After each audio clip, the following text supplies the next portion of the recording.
Welcome to Hrafik. In today's video, we are going to see how we can change the structure of MySQL table.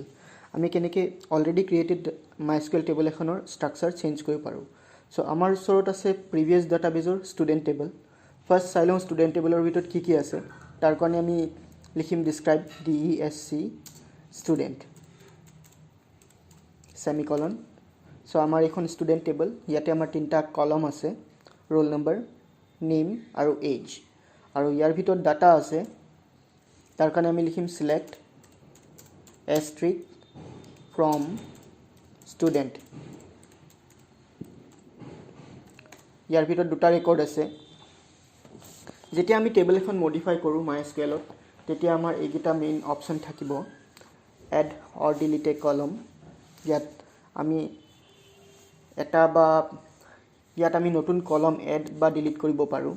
Like roll number, name, age আছে, যদি আকৌ gender লাগে আমি জেণ্ডাৰটো add কৰিব পাৰোঁ, বা যদি এজটো নালাগে এজটো ৰিমুভ কৰিব পাৰোঁ. তাৰপিছত change data type of existing column, like roll number INT দিয়া আছে, মই কেৰেক্টাৰ দিব পাৰোঁ. তাৰপিছত rename the columns or table itself, আমি টেবলখনৰ নাম ষ্টুডেণ্টৰ পৰা ষ্টুডেণ্ট ইনফো কৰিব পাৰোঁ, বা কলম এটাৰ নাম নেম কলমটো ষ্টুডেণ্ট নেম বনাব পাৰোঁ. ডিলিট দ্য টেবল, টেবলখন ডিলিট কৰিব পাৰোঁ. তাৰপিছত এড অৰ ডিলিট প্ৰাইমেৰী কি এণ্ড নট নাল, ইয়াত প্ৰাইমেৰী কি ইণ্টিজাৰক দিয়া আছে, আমি ইণ্টিজাৰৰ পৰা উঠাই দিব পাৰোঁ, বেলেগক দিব পাৰোঁ. আৰু যিকেইটা নাল আছে অলৰেডি সেই নালকেইটা নট নাল আমি কৰিব পাৰোঁ. মানে ইয়াত নাল য়েছ বুলি দিয়া আছে, আমি সেইটো ন' কৰিব পাৰোঁ. চ' আমি ফাৰ্ষ্ট এতিয়া শিকিম আমি কেনেকৈ এটা নতুন কলম এড কৰিব পাৰোঁ. চ' নতুন কলম এড কৰিবলৈ আমাৰ কমাণ্ড হ'ল alter table. চ' alter ALTER table. তাৰপিছত আমি টেবলৰ নামটো লিখিম, টেবলৰ নামটো হ'ল ষ্টুডেণ্ট. চ' ষ্টুডেণ্ট. তাৰপিছত আহিব এড, এডৰ পাছত আমাৰ কলমটোৰ নাম, যিটো কলম এড কৰিম. ছাপ'জ আমি জেণ্ডাৰ এড কৰিম, চ' জেণ্ডাৰ, GENDER, জেণ্ডাৰ. তাৰপিছত আমি তাৰ ডাটা টাইপটো ডিফাইন কৰিম, কি টাইপৰ ইনফৰমেশ্যন আমি তাত ষ্ট'ৰ কৰিম. ছাপ'জ কেৰেক্টাৰ ল'ম, মেল ফিমেল, চ' আমি দিম কেৰেক্টাৰ CHAR আৰু ব্ৰেকেটৰ ভিতৰত চাইজ 1. তাৰপিছত লাষ্ট কমাণ্ডটো আহে লোকেশ্যন, আমি ক'ত ফিল্ডটো ইনচাৰ্ট কৰিম. আমাক যদি লাষ্ট পজিশ্যনত লাগে, মানে এজৰ পাছত লাগে, তেনেহ'লে আমি একো নিলিখোঁ. আৰু যদি আমাক এজৰ আগত লাগে তেনেহ'লে আমি লিখিম আফটাৰ নেম. আৰু যদি আমাক ফাৰ্ষ্ট লোকেশ্যনত লাগে ৰোল নম্বৰৰ আগত, তেতিয়াহ'লে আমি ইয়াত লিখিম ফাৰ্ষ্ট. ছাপ'জ আমাক একেবাৰে লাষ্টত লাগে, চ' আমি ইয়াত একো নিলিখোঁ, ডাইৰেক্টলি আমি ছেমিকলন দিম. চ' ইয়াত কুৱেৰি অ'কে আহিল. এতিয়া আমি টেবলখনত ডিছক্ৰাইব কৰি চাওঁ. ইয়াত আমাৰ এতিয়া 4টা কলম আছে, roll number, name, age, gender. এতিয়া আমি টেবলখনৰ ভিতৰত ইনফৰমেশ্যন চাওঁ. আমাৰ টেবলৰ ভিতৰত এইকেইটা আছে. জেণ্ডাৰত যিহেতু আমি একো এণ্টাৰ কৰা নাই, চ' নাল বুলি আহিব. আৰু যদি আমি জেণ্ডাৰটো এতিয়া এণ্টাৰ কৰিব খোজোঁ, চ' আমি লিখিম ইনচাৰ্ট ইনটু ষ্টুডেণ্ট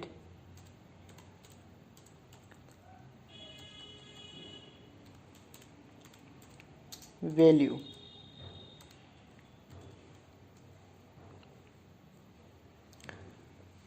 সেইটো আমি পাছত চাম. এডিং নিউ কলম, আমি এনেকৈ এড কৰিব পাৰোঁ নতুন কলম. এতিয়া ছাপ'জ আমাক জেণ্ডাৰটো তাত নালাগে, বেলেগ এটা লোকেশ্যনত লাগে, তাৰ কাৰণে আমি মডিফাই কৰিব পাৰোঁ. আৰু ছাপ'জ আমাক জেণ্ডাৰ কলমটো দৰকাৰ নাই, তাৰ জেগাত আমাক লাগে ফোন নম্বৰ, তেতিয়াহ'লে আমি কি কৰিম, জেণ্ডাৰ কলমটো ডিলিট কৰিব পাৰোঁ. ডিলিটৰ কাৰণে আহিব alter table drop gender.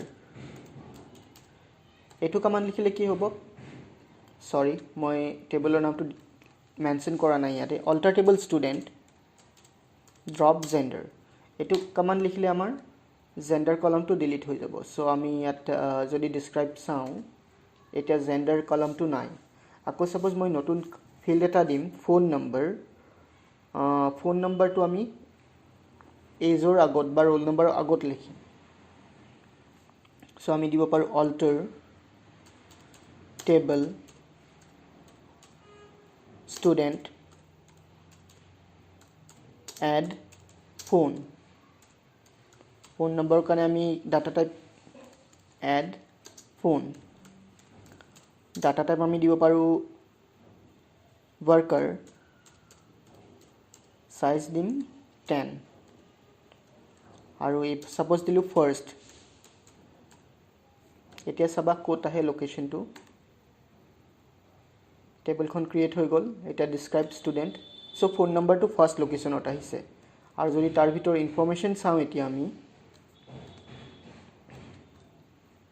তাৰ কাৰণে আমি লিখিম select star from student so yet phone number to null hoy ase because ami phone number enter kora nai aru jodi phone number to table khonor pora remove koribo khuju so command hobo alter table student drop phone তেতিয়া হলে কি হবো phone number to remove হৈ যাব so আমি যদি এটা describe লিখো ইয়াত ফোন নাম্বাৰটো নাই এনেকৈ আমি ইয়াৰ পৰা এটা নতুন কলম ৰিমুভ কৰিব পাৰোঁ এতিয়া আমি শিকিম কেনেকৈ আমি কলম এটা এক্সিস্টিং কলম এটা মডিফাই কৰিব পাৰোঁ সাপোজ আমাৰ নেমত সাইজ দিয়া আছে 20 ক্যাৰেক্টাৰ্স as you can see here worker 20 দিয়া আছে মোক লাগে 30 ক্যাৰেক্টাৰ্স সো কেনেকৈ আমি মডিফাই কৰিম তাৰ কাৰণে আমি লিখিম alter table student modify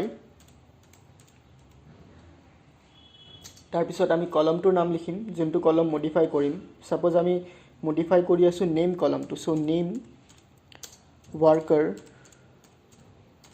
size নতুন সাইজ সাপোজ দিলু 30 তাৰ পিছত আমি ইয়াত নট নাল দিলু আগত নাল আছিল এইবাৰ নট নাল বনাই দিলু এটো ফিল্ডক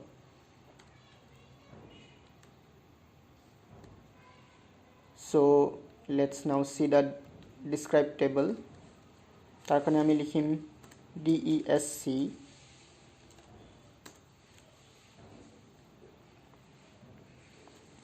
DESC student so ইয়াতে to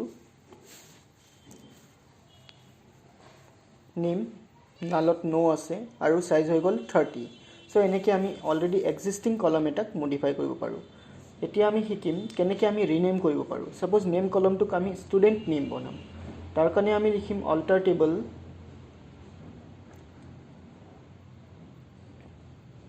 student alter table student change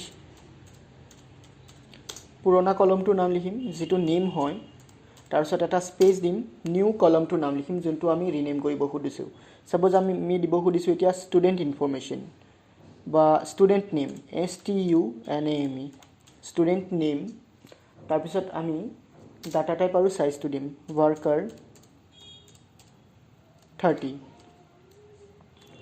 আৰু তাৰ পিছত সেমিকলন এতিয়া কি হ'ব আমাৰ নেম ফিল্ডটো ৰিনেম হৈ যাব তাৰ কাৰণে ইয়াত চাব STU নেম হৈ গল আগতে আছিল নেম এইটো কলমৰ নাম এতিয়া হৈ গল ষ্টুডেন্ট নেম সো এনেকৈ আমি কলম এটা ৰিনেম কৰিব পাৰোঁ ড্ৰপটো অলৰেডি দেখালো কেনেকৈ আমি ড্ৰপ কৰিব পাৰোঁ তাৰ কাৰণে আমি লিখিম alter table student তাৰ পিছত আমি পাৰ্টিকুলাৰ ফিল্ডটো ড্ৰপ পাৰ্টিকুলাৰ ফিল্ডটোৰ নাম লিখিম এতিয়া আমি টেবলখনৰ নাম কেনেকৈ লিখিব চেঞ্জ কৰিব পাৰোঁ সাপোজ আমাৰ টেবলখনৰ নাম আছে ষ্টুডেন্ট এতিয়া মই টেবলখনৰ নাম দিব খুদিছো ষ্টুডেন্ট ইনফৰমেশন তাৰ কাৰণে দিম alter table student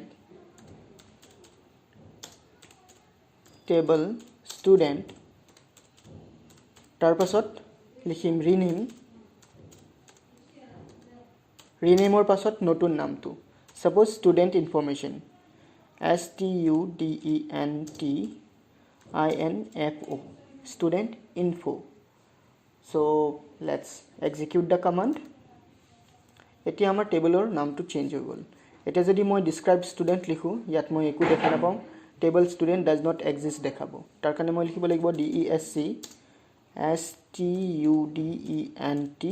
STUDENTINFO so আমাৰ ওচৰত এতিয়া এখন টেবল আছে আৰু তাৰ ভিতৰত থকা ইনফৰমেশন খিনি চাব খুদিলে select star from student so এনেকৈ আমি সৰি ষ্টুডেণ্ট টেবলটো নাই ষ্টুডেণ্ট ইনফো ইয়াৰ ভিতৰত এইকেইটা ইনফৰমেশ্যন আছে সো এনেকৈ আমি আমাৰ টেবলখন মডিফাই কৰিব পাৰোঁ আমাৰ টেবলত নতুন কলম এটা এড কৰিব পাৰোঁ নতুন কলম অলৰেডি থকা কলম ডিলিট কৰিব পাৰোঁ ডাটা টাইপ চেঞ্জ কৰিব পাৰোঁ ৰিনেম কৰিব পাৰোঁ সো এইবিলাক আমি কাম এনেকৈ কৰিব পাৰোঁ এতিয়া আমি টেবলখন যদি ডিলিট কৰিব লাগে তেতিয়াহ'লে আমাৰ কমাণ্ড হ'ব drop table student info semicolon এইটো কমাণ্ড যদি আমি লিখোঁ তেতিয়াহ'লে কি হ'ব টেবলখন কমপ্লিটলি ডাটাবেজৰ পৰা ডিলিট হৈ যাব আমি ইভেন টেবলৰ ভিতৰত যিমান ইনফৰমেশ্যন আছিলে গোটেইখিনি ডিলিট হৈ যাব এতিয়া আমি শিকিম আমি কেনেকৈ প্ৰাইমেৰী কি ইয়াত ৰিমুভ কৰিব পাৰোঁ অলৰেডি আমাৰ ৰোল নম্বৰ প্ৰাইমেৰী কি আছে আমি তাৰ পৰা কেনেকৈ ৰিমুভ কৰিব পাৰোঁ তাৰ কাৰণে লিখিম alter table student drop primary কি যদি এইটো কমাণ্ড লিখোঁ তেতিয়াহ'লে কি হ'ব টেবলখনৰ পৰা প্ৰাইমেৰী কিটো ৰিমুভ হৈ যাব সো ইয়াত দেখা পাই আছা প্ৰাইমেৰী কি ৰোল নম্বৰ দেখাই আছে সো আমি এইটো কমাণ্ডটো লিখি লওঁ ফাৰ্ষ্ট কমাণ্ডটো এক্সিকিউট কৰি লওঁ অ'কে এক্সিকিউটেড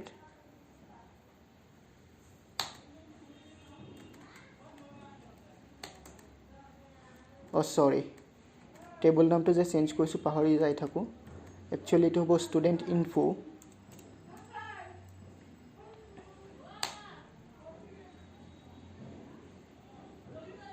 সো টেবলৰ প্ৰাইমেৰী কি ৰিমুভ হৈ গ'ল এতিয়া মই ডিছক্ৰাইবটো লিখি দেখাই দি আছোঁ ডিছক্ৰাইব ষ্টুডেণ্ট ইনফো এতিয়া ইয়াত কিট একো নাই মানে টেবলখনত প্ৰাইমেৰী কি নাই এতিয়া যদি মই প্ৰাইমেৰী কি এড কৰিব খোজোঁ তেতিয়াহ'লে কমাণ্ড হ'ব এক্সেক্টলি ছেম এজ আমি ড্ৰপ কৰোঁতে যেনেকৈ কৰিছোঁ just in place of drop আমি ইয়াত এড লিখিম সো আমাৰ কমাণ্ড হ'ব ইয়াতে alter table student add PRIMARYKEY ব্ৰেকেটৰ ভিতৰত আমি লিখিম ফিল্ডটোৰ নাম কোনটো ফিল্ডত আমি প্ৰাইমেৰী কি দিম ৰোল নম্বৰ যেতিয়া আমি ড্ৰপ কৰোঁ তেতিয়া ফিল্ড নেমটো কম্পালচৰি নহয় বাট যেতিয়া আমি এড কৰোঁ ফিল্ড নেমটো মেনশ্যন কৰিব লাগে সেম মিষ্টেক এগেইন মোৰ টেবলৰ নাম হ'ল ষ্টুডেণ্ট ইনফো সো তোমালোকে যেতিয়া ডাটাবেছ ক্ৰিয়েট কৰা ফিল্ড নেম আৰু কলম নেম টেবল নেম এইবিলাক ইজিলি ৰিমেম্বাৰ নাম ৰাখিবা যাতে মিষ্টেক হোৱাৰ চান্স কম থাকে সো ইয়াত সেট হৈ গ'ল এটা যদি মই লিখোঁ DESC ষ্টুডেণ্ট ইনফো ইয়াত প্ৰাইমেৰী কিটো আকৌ আহি গ'ল সো আমাৰ প্ৰাইমেৰী কি লিখা কমাণ্ডটো হ'ল এইটো alter table student info add primary key ব্ৰেকেটৰ ভিতৰত ফিল্ডটোৰ নাম সো আমি এনেকৈ কনষ্ট্ৰেইণ্ট এড কৰিব পাৰোঁ নেক্সট ভিডিঅ'টোত আমি শিকিম আমি কেনেকৈ টেবলৰ ভিতৰ ইনফৰমেশ্যনখিনি ৰিট্ৰিভ কৰিব পাৰোঁ থ্যাংক ইউ ফৰ ৱাচিং see you in a new video' till then take care and by